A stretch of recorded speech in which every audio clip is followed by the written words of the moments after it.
It's my pleasure to be here this evening to ask you to join together with me to welcome Les Brown for his third in a series of 4 classes. Les is one of the most inspiring, motivational teachers in America today. When I heard him 3 years ago, it actually brought tears to my eyes, and I rushed one of my sons over afterwards to introduce him to Les. And my feeling was, every young person in America needs to hear this man. Because if you could start them out young, learning the kinds of ideas that he can put across so beautifully and so enthusiastically and so from the heart, it would change America. Yeah.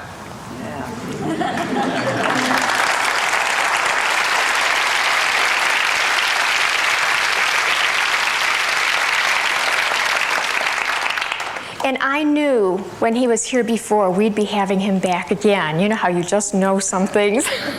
And so I'm just thrilled tonight to introduce to you Les Brown.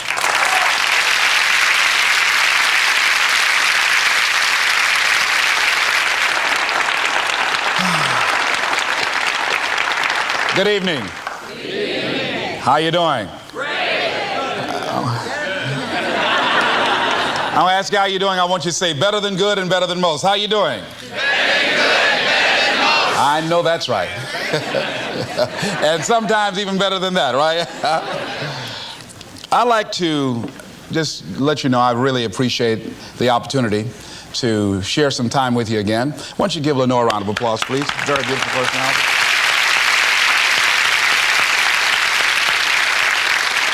I'm very, very supportive of this ministry. I think that Jack Boland is ahead of his time, and the people here who show a level of concern in terms of empowering people and helping them to develop the skills that are necessary to navigate through some of the treacherous waters of life is something that's very much needed. This evening we're going to be looking at how to get unstuck. I think some of you know what I mean. Sometimes we have to ask ourselves, what's using my life? Heard a guy give a lecture one time that says, we are today what we were when. And he was talking about the fact that we, to a great extent, behave, think, react because of some previous experience that we've had. One of the things that we know about life is that it is always changing. Sometimes you're up. Sometimes you're down. Sometimes things go real well, and sometimes they don't. Sometimes you're happy, and sometimes you're sad. Now that's that thing called life. And when we begin to understand and know that, accepting that reality that we will never ever have things just on an even keel all the time, that you're going to have some ups and you're going to have some downs, but during those down moments, that's where the growth takes place. That's where the work is. See, anybody can feel good when they have their health, their bills are paid, they have happy relationships, the children are acting normal, business is successful. Anybody could be positive then. Anybody can have a larger vision then. Anybody can have faith under those kinds of circumstances. Am I correct? Yes. See, but the real challenge of growth, mentally, emotionally, and spiritually, comes when you get knocked down. Somebody said that adversity introduces a man to himself or a woman. How you handle it, that's where the growth takes place. When I was facing some challenges, I had a guy say something to me, and I suggest this is one of the first things that you want to do when you're facing a challenge. You want to get unstuck. Evaluate where you are. Look at it. Assess yourself. Assess yourself and assess the situation. What brought you there?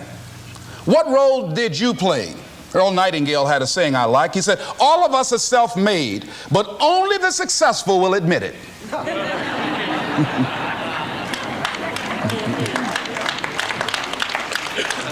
What has brought you to this point? What did you learn from it? Are you learning anything? Or are you doing it over and over and over again? Somebody said that insanity is doing the same thing in the same way, expecting a different outcome. Are you going through it, or are you growing through it? Are you bigger and better because of it? Because it's not going to leave you until you grow through it. I was going through a major challenge in my life that was wearing me out, that was using me. And one of my students told me in a class that I was teaching, Lessons in Truth, she said, Les, until you handle it with grace, it will stay in your face. And it stayed there a long time. The challenges of life. How do we get stuck? A friend of mine went through a divorce. My best friend. He had a wife that did not love him as much as he loved her. It was his first real true love. He was a very religious man. Did not believe in divorce. He made a mistake. And he paid for his mistake with a lot of pain, a lot of tears. And there came to a point where he knew he should have gotten a divorce. But he was stuck. He was stuck in something called revenge. He said, she's made me so miserable, I'm going to pay her back. He was stuck. And he stayed in there longer than he should have because it began to attack him. It began to affect him psychologically. And as a result of that, when he eventually did get a divorce, he took that same attitude to other relationships, looking for something to go wrong. He was burned so badly, he did not want to risk pain again. He was going in relationships trying to avoid pain. When it became too close, he would do something to make sure the relationship did not work. He would always try and find something wrong with the person, because there are no perfect people. So if you look for it, you can find it. He was stuck in revenge. Another friend of mine, working on a job, loved the company very much, expected to retire there. And one day they called him in the office, asked him for his badge and identification, called the security man up, walked into his desk, told him he was fired and he had to leave then. He was devastated. And if you came anywhere near him, he will tell you his story, as we all have stories. Even when he got a job, he went on the job telling anybody who would listen how they fired him unjustly. And he always ended with, it wasn't fair. Life isn't fair. Life just is. It's not fair that birds eat worms, and they do. So we can't even deal with what's fair. But he's stuck in the fact that it's not fair. I don't deserve that. They were wrong. I used to be a state legislator in Columbus, Ohio. During the break, we used to go out on the front lawn of the Ohio legislature, at the Capitol there, and observe people as they came by. There was one particular person that all of us knew. The children, adults, everybody used to pick at him when he came by. We called him Chicken Man. He had a feather in his hat. He had a toy chicken on top of his car that he would drive around the area in downtown, blinking his lights and occasionally blowing his horn. When he got out of his car, he would walk downtown with a baby carriage with two little baby dolls in there and a picture of a woman. And when you say something to him or came near him, you would hear him making the sounds of a chicken. All of us used to laugh at Chicken Man. We didn't know Chicken Man's story. Chicken Man woke up one morning around 3 a.m. and his house was on fire. He panicked and he got out of the window and left quickly, only to get outside to hear his children and his wife screaming for help. He ran back to the door to go in to save them, and the flames were too hot, too awesome. He tried to get in, he couldn't get in. He was desperate, frantic. Pretty soon the cries stopped. They perished in the fire. His brother-in-law came, found out that his sister had died and his nieces in the fire, grabbed Chicken Man and started beating him. You chicken, why did you save my sister? You're a chicken, you're a chicken. When the people pulled him off Chicken Man, they picked him up and said, are you all right? And Chicken Man looked at him and he started making the sounds of a chicken. he never ever overcame that tragedy. He was stuck from that experience. None of us knew why Chicken Man went around with this picture and these little dolls. I remember when I was stuck in anger for a long time, when I made a commitment to my adopted mother that I was going to purchase her a home. I'll never forget the experience of working real hard to get the money for the down payment. Someone had told me of a beautiful home in an exclusive area of Miami. I went to see it, took my mother there, and she said, yes, I want it. It was on the water. We went to the closing. My attorney said, Les, have you had a title search? I said, what's a title search? Well, we just take a couple of days to check it out and make sure there are no liens against the property that you might have to pay if you buy this home. The guy who was there selling me the house, he said, listen, he said, the only reason that I'm selling you this house and selling it at a loss is because I admire the fact that you want to purchase this house for your mother. I have another guy who will give me substantially more money, but I like you. And I've got to get back to Philadelphia. Now, if we cannot consummate this deal now, then the deal is off. I said, there are no liens against the property? He says, no, of course not.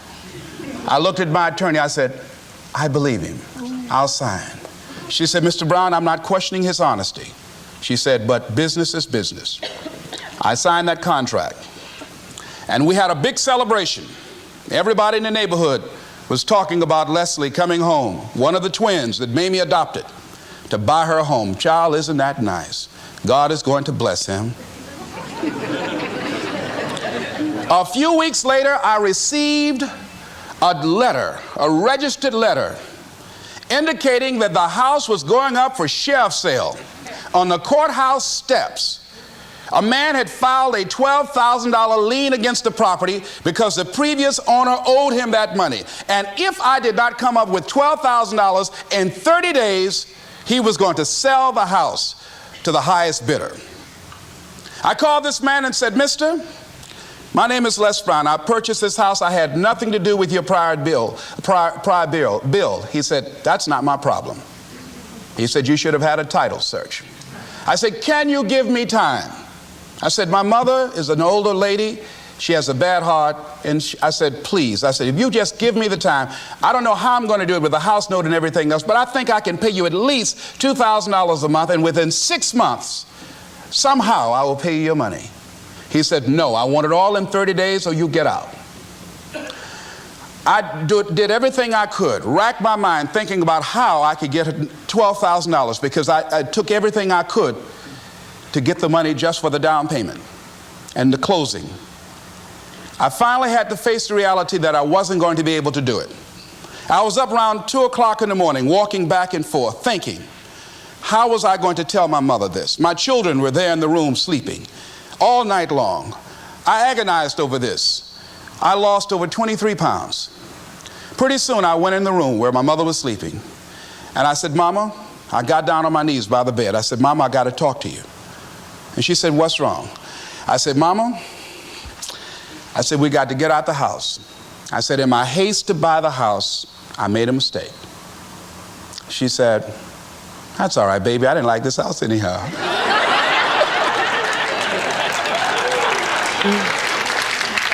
I said, Mama, you told me you loved it.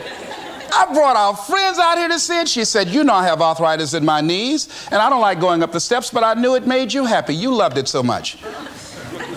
I said, Mom, I've lost 23 pounds agonizing over this.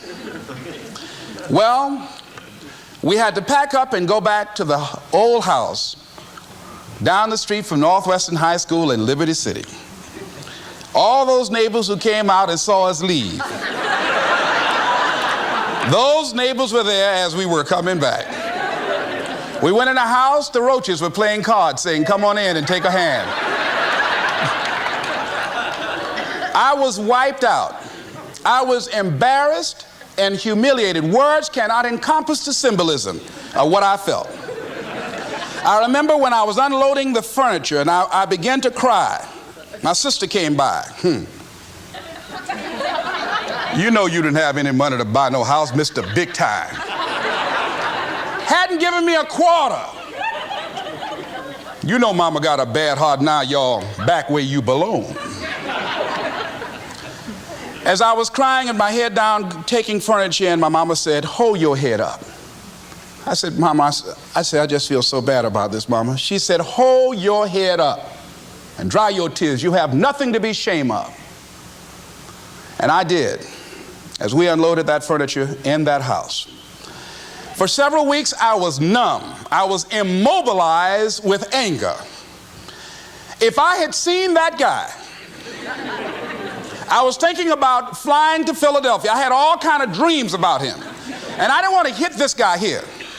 Hitting would have been too good for him. I just wanted to just grab him and just bite him. I just made it, found him. They say, well, we found this guy just chewing on him. Beating would have been too good for him. I'd have just bit him every time he... I'd have been like a Doberman pincher. Yeah? God would have said, I thought I made everything, but I don't know where this came from. I was reading a book on forgiveness. And they had a line in there that says, forgive and grow. I had to let that luggage go. You see, your mind is you know, when you go into a service station to get gas, you don't go in there and just start pumping. When you push the lever up, it clears the previous bill. By the same token, if you want to begin to move, you've got to clear your mind of all the unnecessary luggage and baggage that's weighing us down. I couldn't move. I couldn't think about what am I going to do to get out of this situation, because I was so concerned about what happened and what he did to me and how bad it was. I was so stuck in that I couldn't even focus on what I should have done. Feeling sorry for myself and angry, and none of that was taking me anywhere. So pretty soon I learned through effort, made a conscious, deliberate, determined effort. I had to let it go. I had to forgive it. Let it go and begin to focus on developing myself. And I say to you, you're going to have people to do things to you. Things are going to happen to you. And the most important thing to do is to harness your will and let it go and move so you can grow, so you can get on with your life. It doesn't matter about what happens to you. What matters is, what are you going to do about it? Amen. What are you going to do now, Les? Huh? How long are you going to tell everybody at the bus stop and anybody who would stand and listen to you? How long are you going to repeat the same thing over and over and over and over and over again? How many times do we have to hear that? Don't go around telling people what your story is. Everybody has a story. 80% don't care and 20% glad it's you.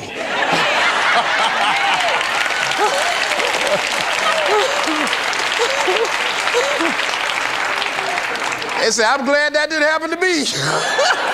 Sometimes you think you got some problem. You hear somebody else's problem, and if their problem is real bad, it make you feel good. Am I right? All right. So I had to let that go. All of us got stories to tell. Chicken Man allowed his tragedy to destroy his life. All of us have experienced some tragedy, and if we haven't, we will. And you can either let it destroy your life, or you can build upon it. You can permit it to let it hold you down, or you can decide, I'm not going to let that happen to me. I'm bigger than this. Make a declaration to yourself. Declare all-out war that you're going to get out of this rut. I don't care how good you are. I don't care how talented you are. I don't care how much you work on yourself. There are some times when things aren't going to go right.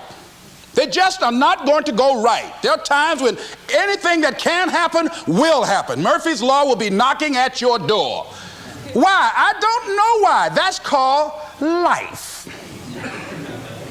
And you have to deal with it. Sometimes your life will be in a slump, just like sports. Some of the best shooters can't hit baskets different times in games. They get in a slump. Do they sit on the sideline and say, I just didn't hit a basket today? No, they continue to execute. I suggest to you that if you are facing a challenge, don't stop. Stay busy. Work your plan. Continue to do those things that you know that work for you after you have evaluated yourself in the situation. Continue to move. Stay busy, stay busy, stay busy. Repeat after me. Help somebody. And help yourself. Because what you give is what you get. Find somebody that you can help so you can forget about you for a moment. See, sometimes the best thing to do is to be. Sometimes you have to just back up and go within yourself. A bow and arrow, you can't take a bow and just push it out an arrow. You just can't push the arrow out. You have to pull it back and then release it. Sometimes you have to back up and go within and pray and meditate and recharge your batteries. Go away, clear your head, and then come back and look at it from a different vantage point. Don't operate while you're under the spell or the effect of what's going on. Next thing is that you've got to activate the thinker in you. Don't allow your emotions to control you. We are emotional, but you want to begin to discipline your emotion. If you don't discipline and contain your emotions, they will use you. Your mind goes on automatic, just like a guard. You know, I loved reading the book called As a Man Thinketh by James Allen. He uses the analogy of the mind being like a garden. You know, weeds don't have to have any encouragement to grow. You don't have to water them. They don't have to get sunshine. They don't have to have fertile ground. They will grow through the cracks of a sidewalk. Am I right? But if you want to grow orchids or roses or any kind of exotic flowers, there are special processes and procedures you must go through.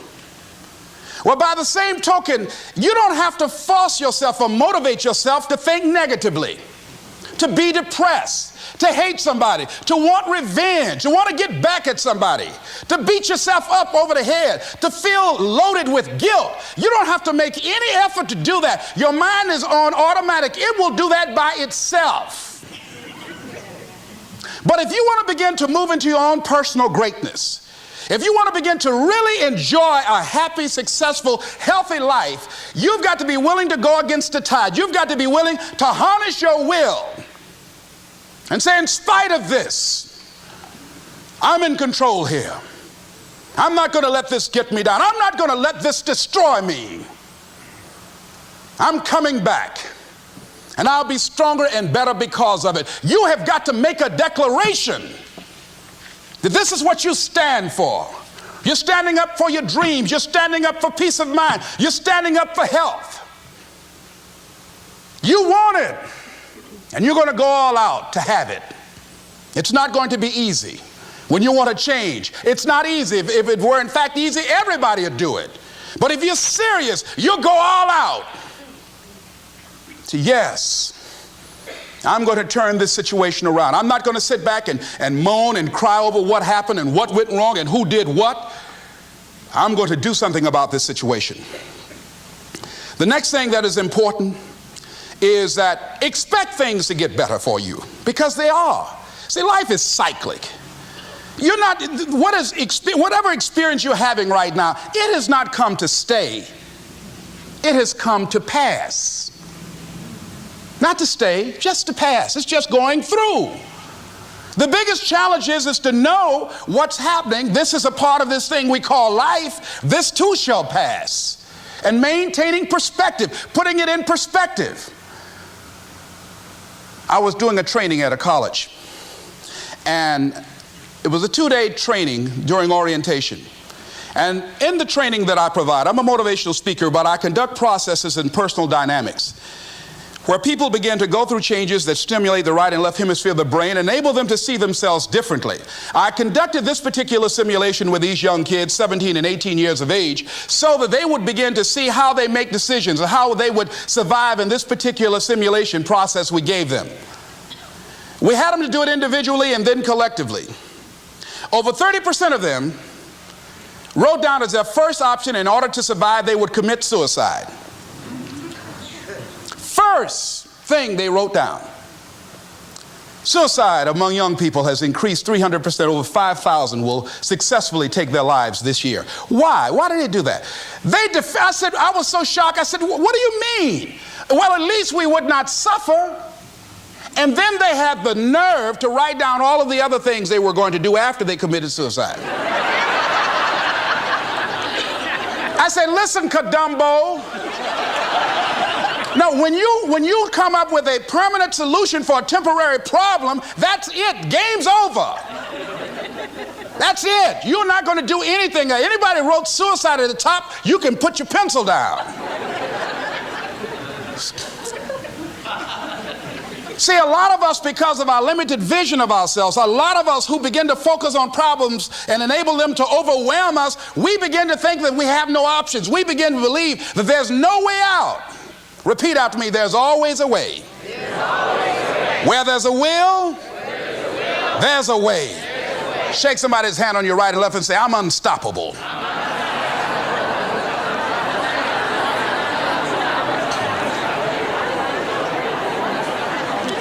You've got to make those kind of declarations to yourself. I'm unstoppable. This will not get me down.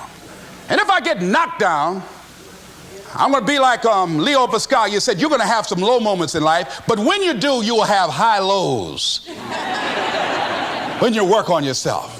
What are some of those things that you can do during this period of time? Go for walks. Do some things for you. Just go for a stroll so you can engage in some reflective thinking on life, on yourself, looking and enjoying the universe, smelling the roses along the way. Listen to upbeat music, music that inspires you. I have oldie but goodies. I have strategies that I engage in to recharge my batteries. I'm preparing for that because I know things are going to happen that I cannot anticipate. A very good friend of mine died the other day. I had a program for myself. I have books that I read that inspire me, tapes that I listen to that fire me up. Because you're going to have sometimes low moments when you won't want to get out of bed. You just want to stay there. At times you won't want to come out the house. At times you'll be feeling bad and don't know why. What's wrong? I don't know. Just leave me alone. Why did that happen? I don't know. It's called life.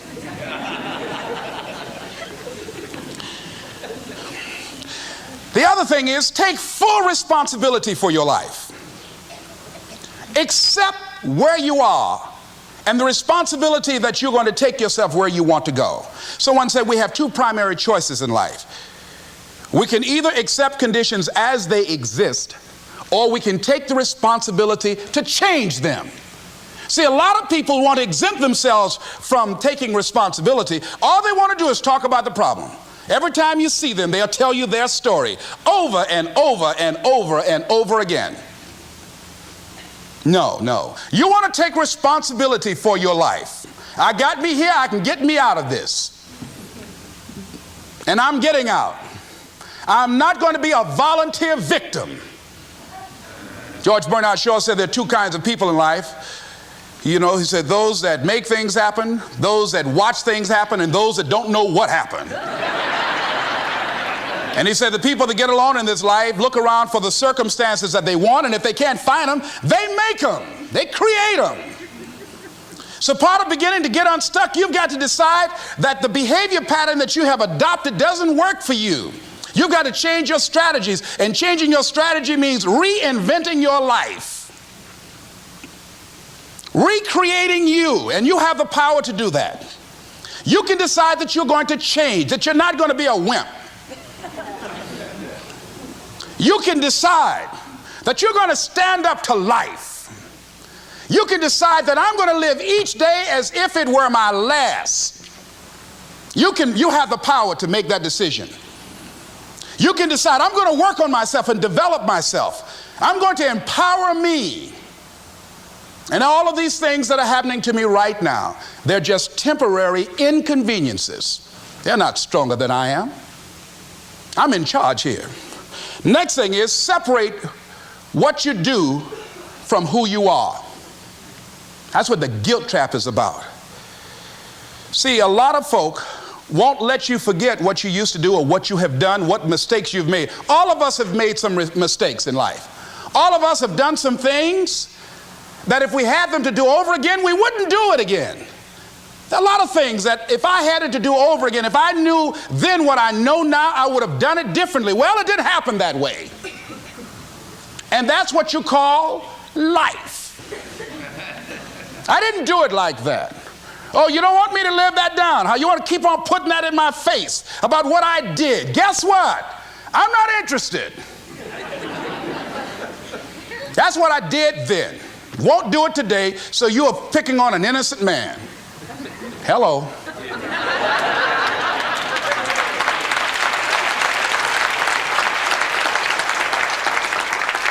So as you're in the process of reinventing your life, write a description of the kind of person that you want to be. What are the things that you must overcome? What qualities about your personality you know that you're going to have to change because those particular characteristics are liabilities to you? What are your assets? What are your strong points? Look at and evaluating yourself to make that determination. Other thing is that in order to get out of a rut, we need some coaching. Find some trusted critics. People that you know care about you and love you. So there's some things that keeps us from growing and getting out of ruts. Number one, we identify with feedback. We take it personal when someone wants to give us some feedback on where we are falling short and tell us about our blind spots. We want to have everything being positive about us. We're not perfect. It hurts. I have a friend who's a trusted critic. I don't like him, but I love him. He doesn't tell me the things I want to hear. He tells me what I need to hear so I can grow. It hurts. It hurts when he put me on the hot seat. I can't stand it. But that's the only way that I can grow.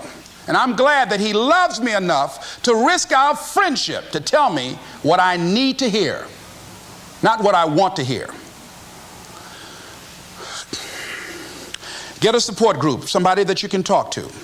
People who perhaps might have a similar problem. Support groups are very powerful, that you can share some of the challenges that you're going through. And it might be a situation where one person can give you an idea of how they handle that situation and create an opening for you. Begin to stimulate some possibilities in your mind on how you can resolve the problem. We can't grow by ourselves. As I mentioned before, we grow from people and projects. The other thing is about life, when things happen to you, when you permit things to use you, you can't change the past, but you can interpret.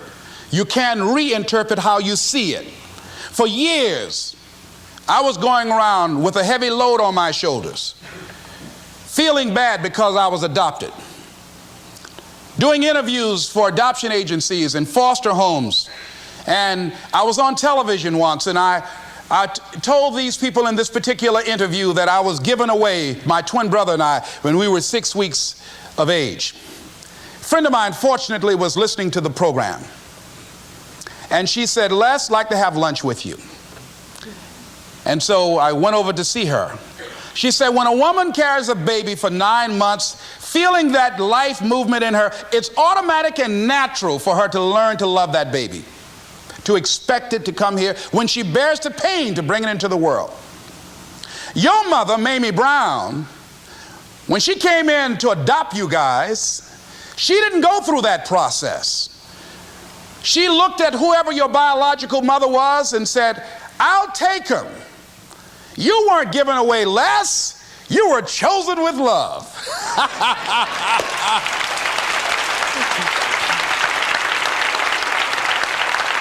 Same circumstances, same event, but reinterpreted. An interpretation that empowers me. Am I making sense to you? Yeah. So when you begin to look at your past, give an interpretation that empowers you. That's where I used to be. That's not where I am now.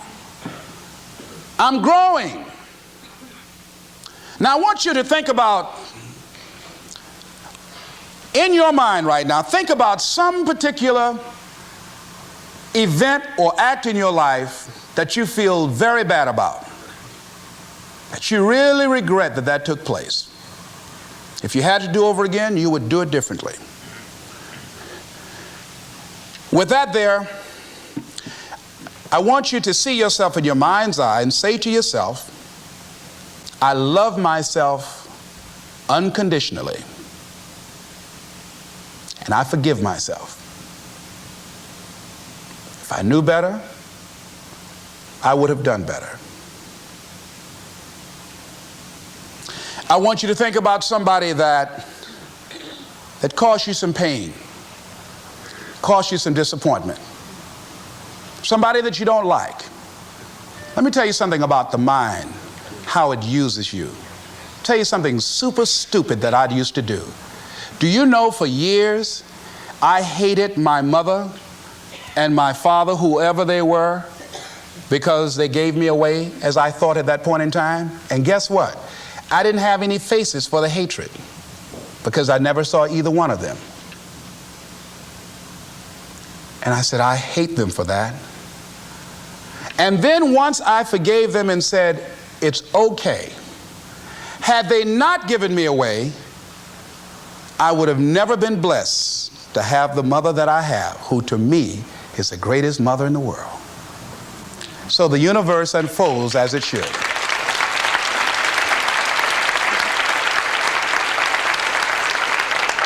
But when I went through this process, saying forgive them, I remember in my mind as I was trying to picture these people, I had two individuals in my mind standing there with no faces because I didn't know how they look. But I released that. I let that luggage go. Think about somebody that you've hurt, somebody that you've disappointed, either deliberately or inadvertently, or someone that has hurt you deliberately or inadvertently. Think about them. Somebody that you really, when you think about them, the room turns red. Look at them in your mind's eye and say, I forgive you. I forgive you unconditionally. Whew, boy, that's a heavy load to let off. When I thought about that guy, I said, wait a minute, I can't, no, you don't know what this guy did. This was my mama. You don't know what we went through. My student said, Les, forgive, let it go. If you want to be forgiven, you better forgive somebody. None of us are perfect. All of us have made some mistakes. And it wasn't easy. It's not easy forgiving, am I right? It's hard. See, everybody won't forgive. They say, I forgive, but I don't forget now.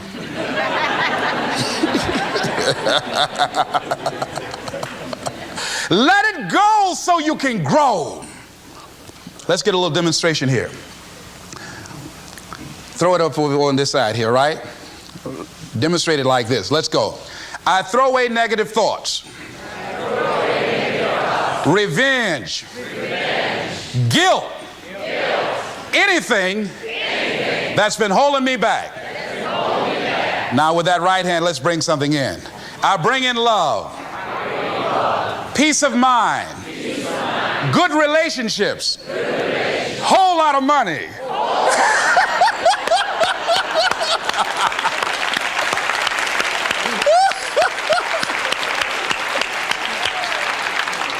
I don't know why people raise their voices when we say whole lot of money. I mean, they get serious too, you know what I mean? And usually people don't use one hand, they use two hands. And try to borrow somebody else's hand, you know?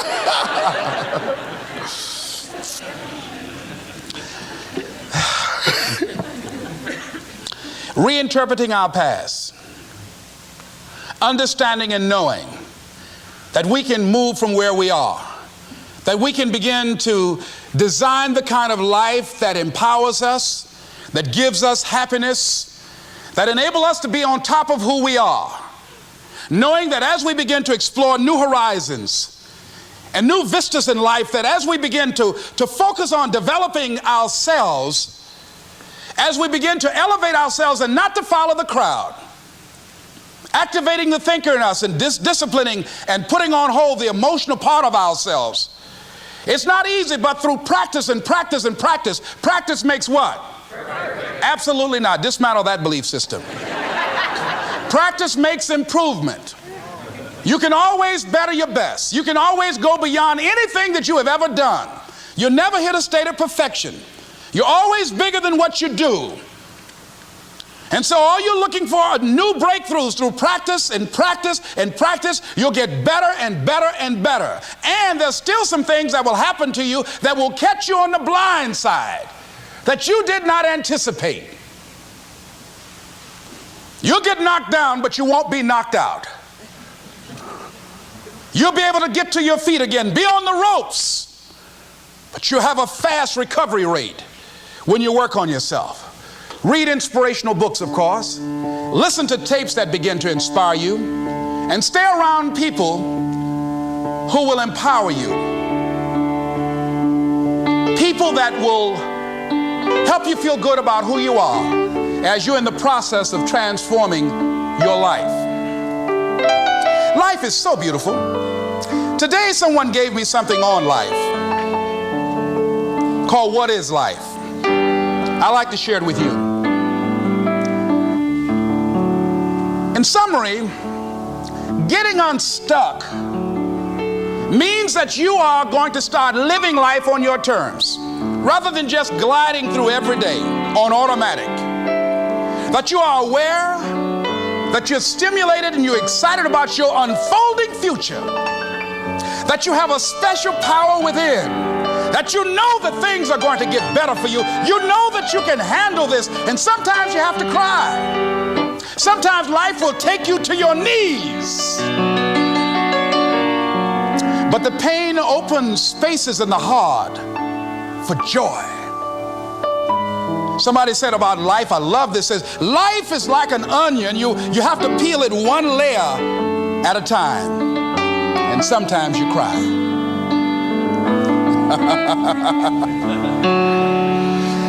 This author said about life, life is a challenge. Meet it. Life is a gift. Accept it. Life is an adventure. Dare it. Life is a sorrow. Overcome it. Life is a tragedy. Face it. Life is a duty. Perform it. Life is a game. Play it. Life is a mystery. Unfold it. Life is a song. Sing it. Life is an opportunity. Take it. Life is a journey. Complete it. Life is a promise. Fulfill it. Life is a beauty. Praise it. Life is a struggle. Fight it. Life is a goal. Achieve it. Life is a puzzle. Solve it. Isn't that beautiful? I love that.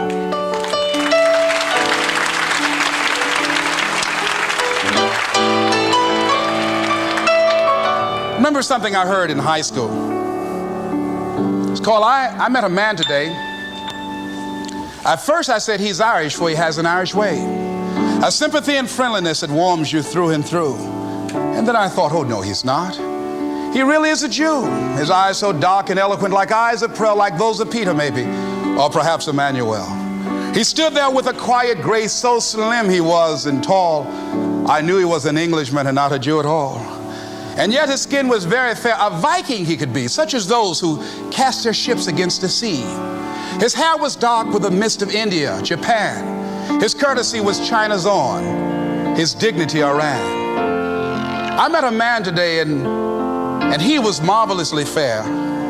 He really was a child of God, and he came from everywhere. This is Mrs. Mamie Brown's baby boy saying it's been a plum-pleasing pleasure as well as a privilege. Thank y'all here.